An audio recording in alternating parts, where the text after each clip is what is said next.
ठाण्यातील प्रतिष्ठतेची एन.टी. केळकर स्मृती आंतरशालेय क्रिकेट स्पर्धा यंदा 49व्या वर्षात पदार्पण करत दादोजी कोंडदेव स्टेडियमवर दिमाखात सुरू झाली। या उद्घाटनाप्रसंगी भारतीय महिला संघाचे गोलंदाज, प्रशिक्षक आणि माजी क्रिकेटपटू आविष्कार साळवी यांच्या हस्ते स्पर्धेचं उद्घाटन करण्यात आलं। यावेळी खेळाडूंना मार्गदर्शन करताना प्रत्येक खेळाडूंना क्रिकेटकडे संघभावनेनं पाहिलं पाहिजे। एक दिनाला खेळला तरच या खेळात यशाची द्वारं उघडतात, असं साळवी यांनी सांगितलं। उद्घाटन सोहळ्यात स्पर्धेचे अध्यक्ष ठाण्याचे आमदार संजय केळकरही उपस्थित होते।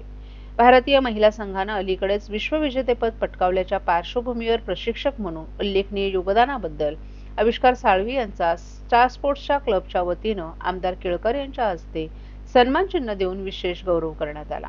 स्पोर्टिंग क्लबच्या नव्या कमिटीचे अध्यक्ष विलास जोशी यांचा शाल, श्रीफळ आणि पुष्पगुच्छ देऊन सत्कार करण्यात आला।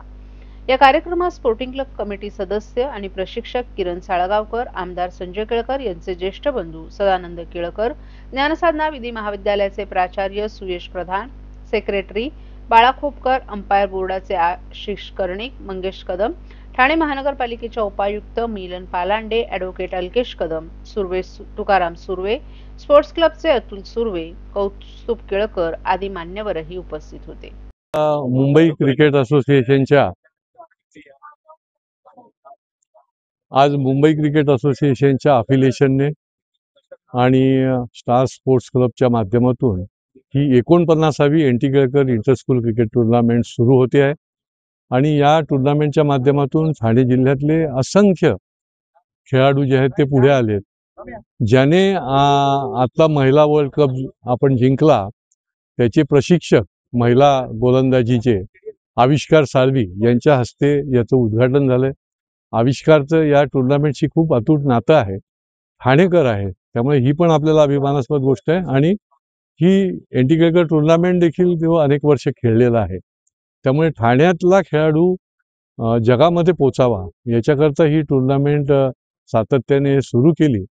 आता डिसेंबरपर्यंत या टुर्नामेंट चालू राहील, स्टेडियमवर सगळे सामने होतील आणि मला खात्री आहे आणि आनंद पण आहे की या टुर्नामेंटच्या माध्यमातून खूप खेळाडू जे आहेत ते पुढे येत आहेत आणि ठाणेकरांचं नाव जे आहे ते मोठं करतायत।